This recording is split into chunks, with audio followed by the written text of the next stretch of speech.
मेरे प्रिय मित्रों नमस्कार। Hindi education by Pawan sir में आप लोगों का स्वागत है। अभी तक हम लोगों ने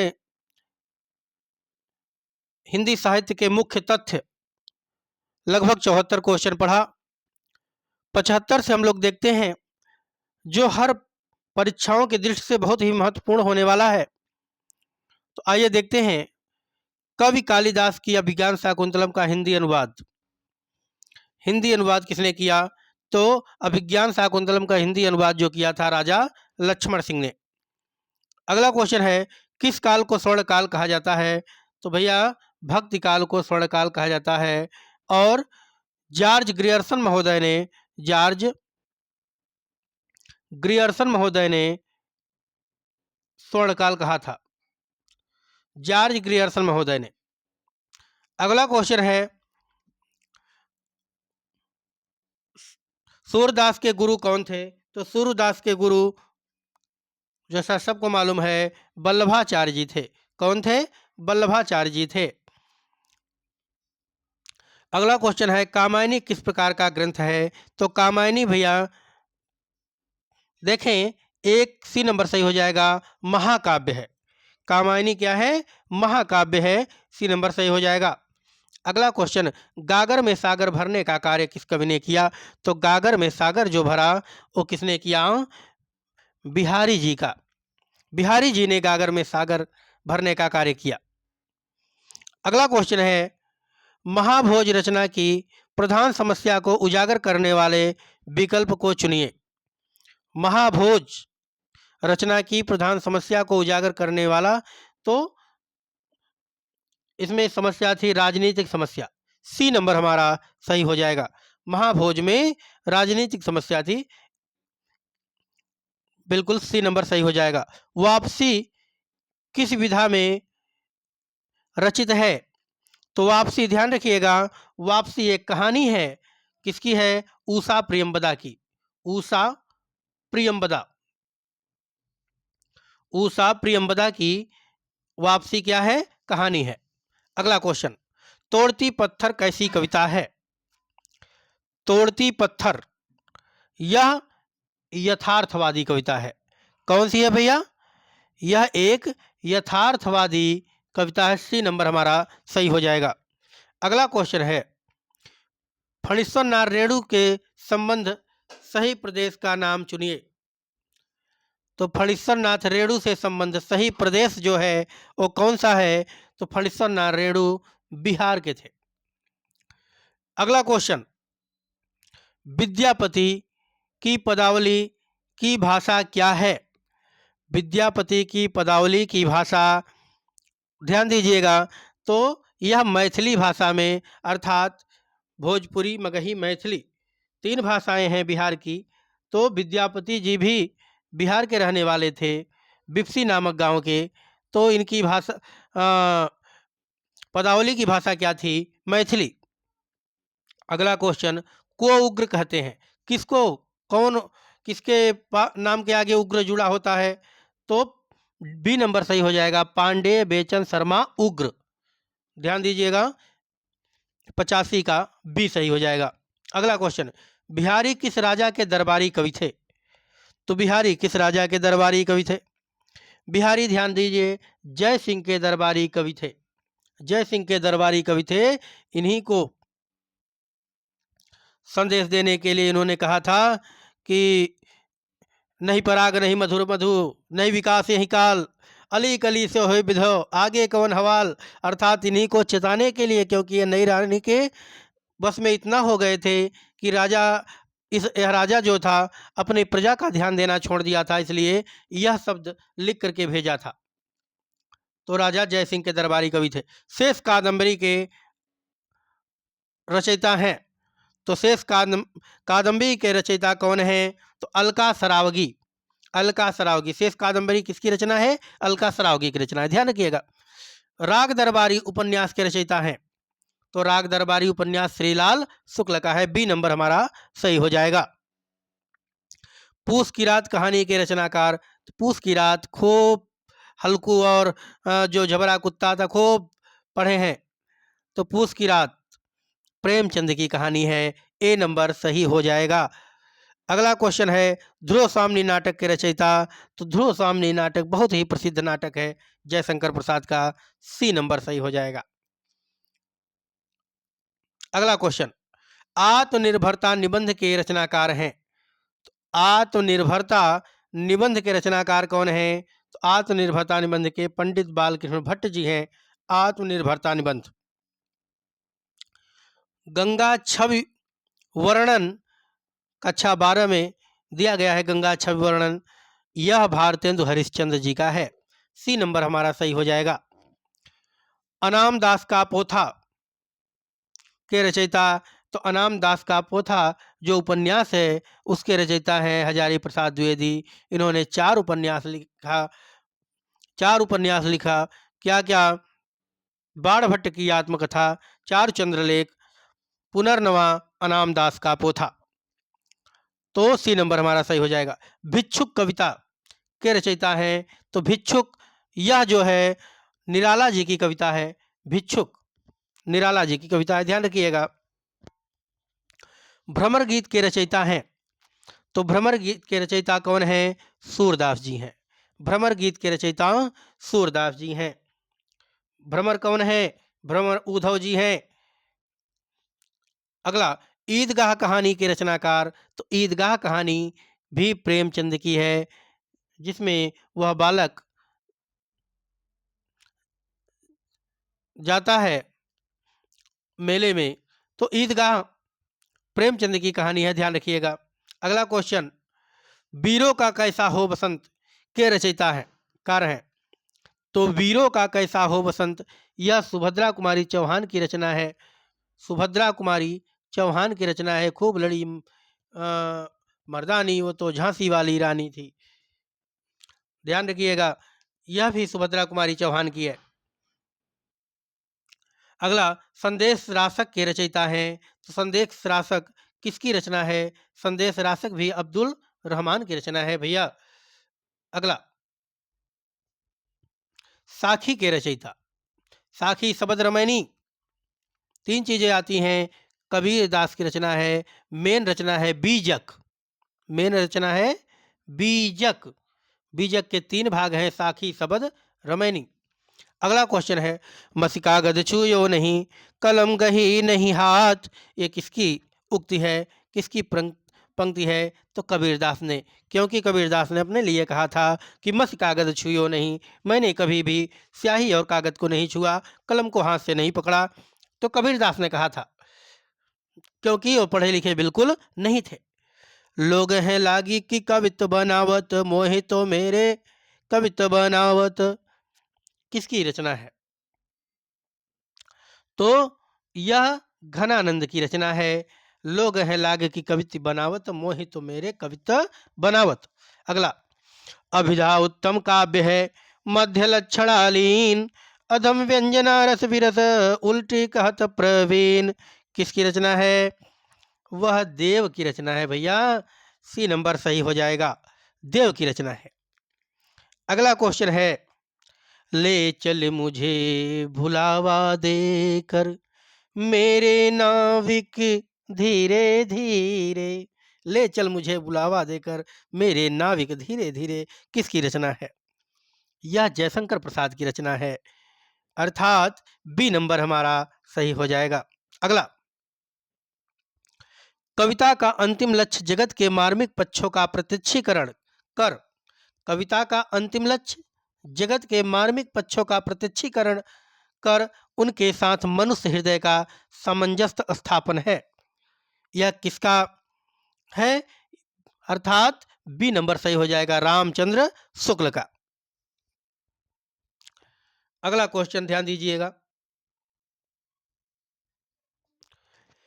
केवल मनोरंजन कवि का कर्म होना चाहिए, उसमें उचित उपदेश का भी मर्म होना चाहिए। यह किसकी रचना है? बहुत ही बार पेपर में पूछा गया है, मैथिली शरण गुप्त का। केवल मनोरंजन ही कवि का कर्म होना चाहिए, उसमें उचित उपदेश का भी मर्म होना चाहिए। अगला क्वेश्चन यह मैथिली शरण गुप्त का है, ध्यान रखिएगा। अगला क्वेश्चन देखें। बैर क्रोध का अचार या मुरब्बा है, कई बार पूछा गया है। बैर क्रोध का अचार या मुरब्बा है, रामचंद्र शुक्ल। सी नंबर सही हो जाएगा। शब्दार्थों सहित काव्यम, शब्दार्थों सहितम क्या काव्यम किसका है? तो यह भामा का है, शब्दार्थों सहितम काव्यम। अगला, ढाई अक्षर प्रेम का, पढ़े से पंडित होए, किसका है? लगभग सबके दिमाग में है भैया, कबीर दास के अलावा, क्योंकि वो पढ़े थे नहीं। तो ढाई अक्षर प्रेम का, पढ़े से पंडित होए, विद्वान हो सकता है केवल, अर्थात एक दूसरे से अच्छा व्यवहार करके। अगला, वही मनुष्य है जो मनुष्य के लिए मरे, बहुत ही सुंदर पंक्ति है। वही मनुष्य है जो मनुष्य के लिए मरे, मैथिली शरण गुप्त। सी नंबर सही हो जाएगा। किसकी, इसके रचयिता कौन है? मैथिली शरण गुप्त।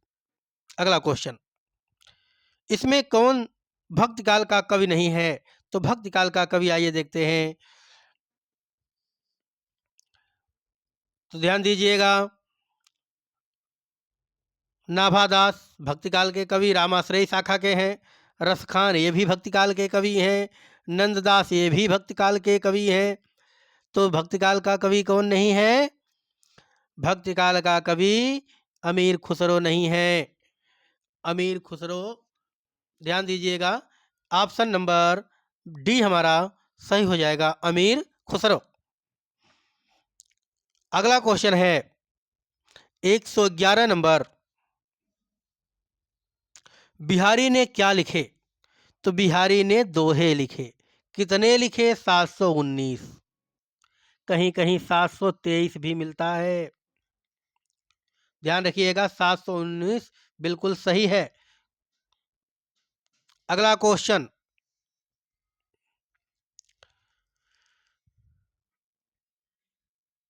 निम्नलिखित में से कौन सा प्रबंध काव्य है? 112 नंबर, ध्यान दीजिए, कौन सा प्रबंध काव्य है? तो ए नंबर सही हो जाएगा, रामचरितमानस हमारा प्रबंध काव्य है। आंसू खंड काव्य है, बिहारी रत्नाकर, एक कंठ बिस्पाई। तो इनमें से सबसे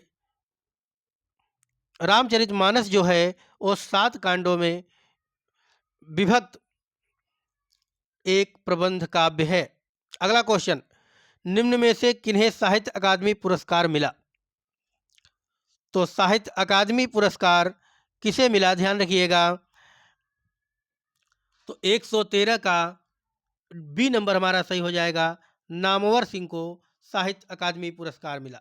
किसको मिला भैया? नामवर सिंह को। अगला क्वेश्चन, पृथ्वीराज रासो किस काल की रचना है? तो पृथ्वीराज रासो आदिकाल की, क्योंकि रासो ग्रंथ जितने भी लिखे गए सब आदिकाल में लिखे गए। और यह किसकी रचना है? चंदबरदाई की रचना है। पृथ्वीराज रासो को ही प्रथम हिंदी का प्रथम महाकाव्य कहा जाता है। अगला क्वेश्चन,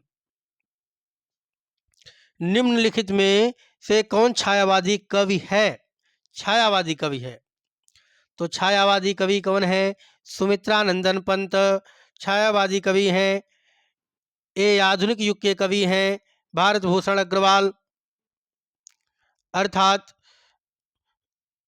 ये प्रगतिवादी हैं, ये प्रयोगवादी हैं। भारत भूषण अग्रवाल प्रयोगवादी हैं। तुलसीदास भक्ति काल के कवि हैं। तो ध्यान रखिए, सुमित्रानंदन पंत छायावादी कवि हैं। जैसे महादेवी वर्मा, जयशंकर प्रसाद, सुमित्रानंदन पंत, निराला, भगवती चरण वर्मा, ये सब छायावादी कवि हैं। अगला क्वेश्चन, नामवर सिंह ने अधिकांश क्या लिखा है? बहुत ही अच्छा क्वेश्चन है। तो नामवर सिंह ने अधिकांश आलोचना लिखी है। क्या लिखा है भैया? आलोचना लिखी है अधिकांश रूप से। आत्मजयी के रचयिता, वाह, कुंवर नारायण। आत्मजयी किसकी रचना है? कुंवर नारायण की रचना है। चांद का मुंह टेढ़ा है काव्य के रचयिता गजानन माधव मुक्तिबोध।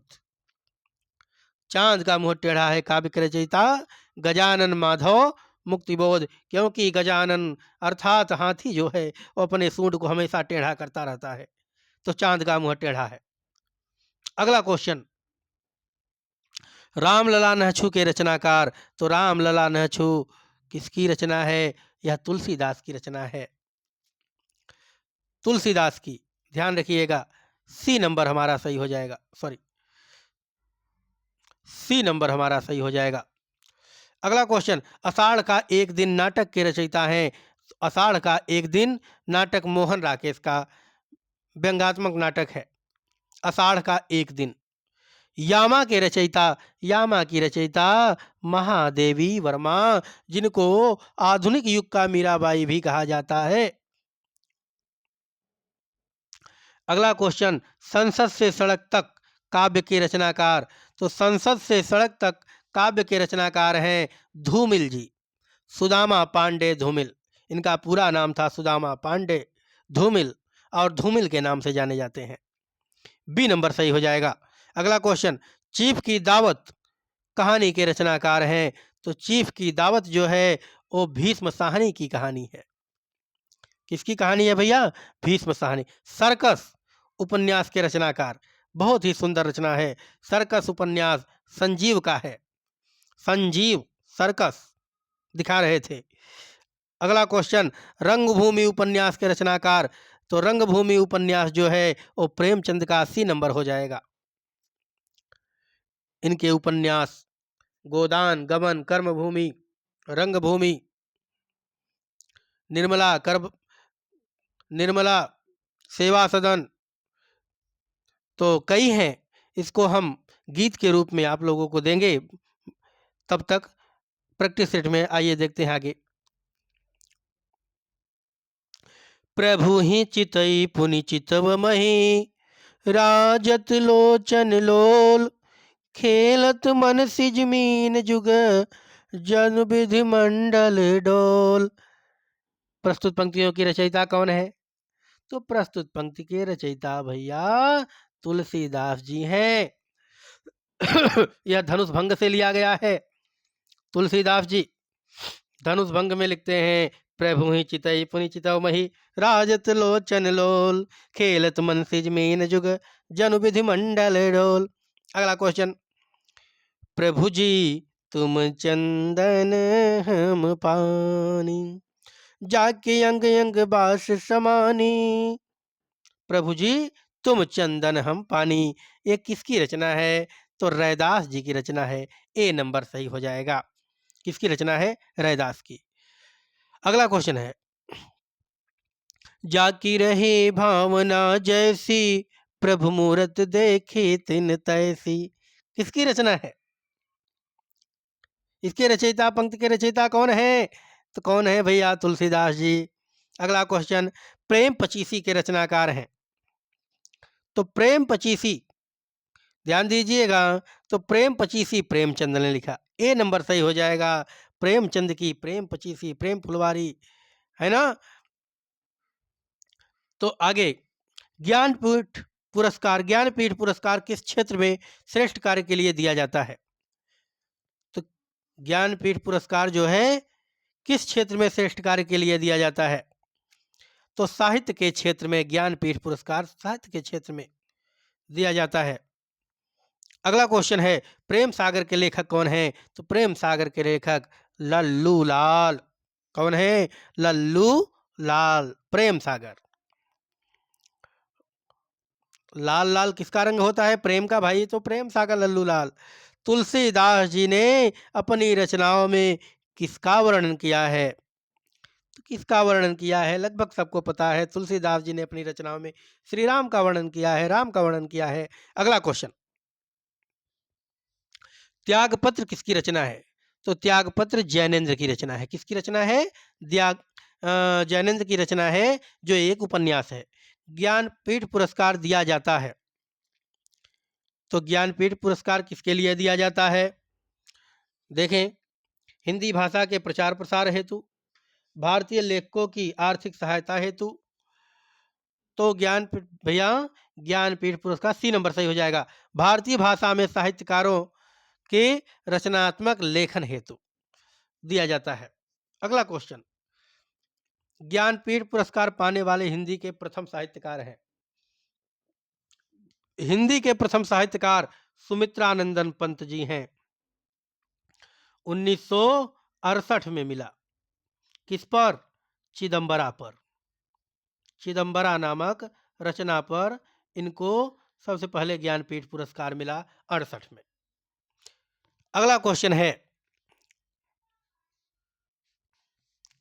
विनय पत्रिका के रचयिता। तो विनय पत्रिका के जो रचयिता हैं वो कौन है भैया? वो भी तुलसीदास जी हैं। इनकी 12 रचनाएं बहुत ही विख्यात हैं। जो गीत के धुन में आप लोगों को हम बताएंगे बाद में। इनकी 12 रचनाएं हैं। विनय पत्रिका तुलसीदास की रचना है। मानस का हंस के लेखक हैं। मानस का हंस बहुत ही सुंदर रचना है। तो मानस का हंस जो है वो अमृतलाल नागर की रचना है, जो तुलसीदास के बारे में लिखा गया। मानस का हंस। मजदूरी और प्रेम निबंध के रचनाकार हैं। तो मजदूरी और प्रेम सरदार पूर्ण सिंह की रचना है।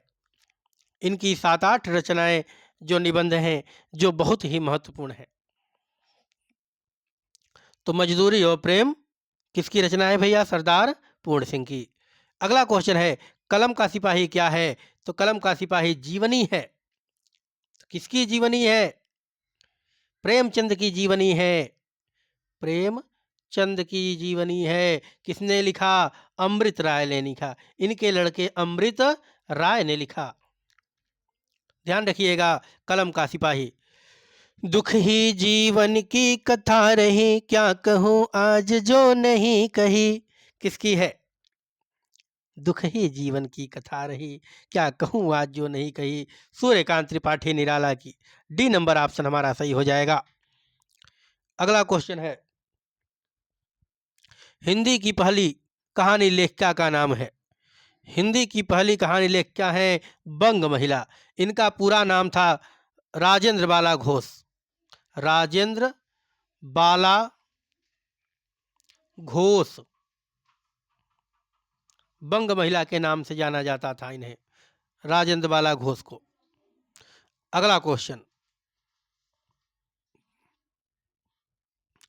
खड़ी बोली के सर्वप्रथम लोकप्रिय कवि कौन माने जाते हैं? खड़ी बोली के सबसे पहले लोकप्रिय कवि कौन माने जाते हैं? तो खड़ी बोली का सबसे पहले लोकप्रिय कवि अयोध्या सिंह उपाध्याय हरिऔध को माना जाता है। डी नंबर सही हो जाएगा। और खड़ी बोली का प्रथम महाकाव्य प्रिय प्रवास है इन्हीं का। प्रिय प्रवास खड़ी बोली का प्रथम महाकाव्य प्रिय प्रवास है अयोध्या सिंह उपाध्याय हरिऔध का। अगला क्वेश्चन, फणीश्वर नाथ रेणु किसके लेखक हैं? गबन, गीतांजलि, मैलाचल, कामायनी। तो फणीश्वर नाथ रेणु जो है वो भैया मैला आंचल के लेखक हैं। गबन के प्रेमचंद। प्रेमचंद। उसके बाद गीतांजलि के रविन्द्रनाथ ठाकुर और कामायनी के जयशंकर प्रसाद। अगला क्वेश्चन, गोदान किसकी कृति है? तो गोदान किसकी कृति है? सभी लोग जानते हैं कि गोदान प्रेमचंद की कृति है। महान उपन्यास है गोदान। कस्तूरी कुंडल विषय आत्मकथा है। तो कस्तूरी कुंडल विषय किसकी आत्मकथा है? तो मैतेई पुष्पा की आत्मकथा है। बी नंबर हमारा सही हो जाएगा। चरणदास चोर किसकी नाट्यकृति है? चरणदास चोर हबीब तनवीर की नाट्यकृति है। सी नंबर हमारा सही हो जाएगा। अगला क्वेश्चन है, भूषण बिनुन बिराजई कविता बनिता मित्र किसकी रचना है? यह कथन किसका है? भूषण बिन्न बिराजई कविता बनिता मित्र तो केशवदास की रचना है। अगला क्वेश्चन 147 का सी सही हो जाएगा। ध्यान रखिएगा। 148 नंबर देखेंगे, ज्ञानमार्गी शाखा के कवियों को किस नाम से पुकारा जाता है? तो ज्ञानमार्गी शाखा के कवियों को संत कवि कहा जाता है। क्या कहा जाता है? संत कवि। अगला क्वेश्चन है, इन मुसलमान हरिजन पर कोटिन हिंदू वार्य किसने कहा? यह भारतेंदु हरिश्चंद्र ने कहा। किसके लिए कहा? रसखान के लिए कहा। इन मुसलमान हरिजनन पर कोटिन हिंदुनवारिये। बहुत ही सुंदर पंक्ति है। अगला, अपभ्रंश का वाल्मीकि किसे कहा जाता है? तो अपभ्रंश का वाल्मीकि जो है वह स्वयंभू को कहा जाता है। इन्होंने अपनी रचना पौमचर्यु, स्वयंभू की रचना क्या है? पयुम, पयुम चर्यु, चर्यु, चर्यु। तो इसमें इन्होंने राम के, अर्थात राम के चरित्र को उजागर किया है 5 भागों में, 5 खंड में, तो इसीलिए इन्हें वाल्मीकि कहा जाता है। अगला क्वेश्चन, चंद्रवरदाई किसके दरबारी कवि थे? तो चंद्रवरदाई ने लिखा क्या?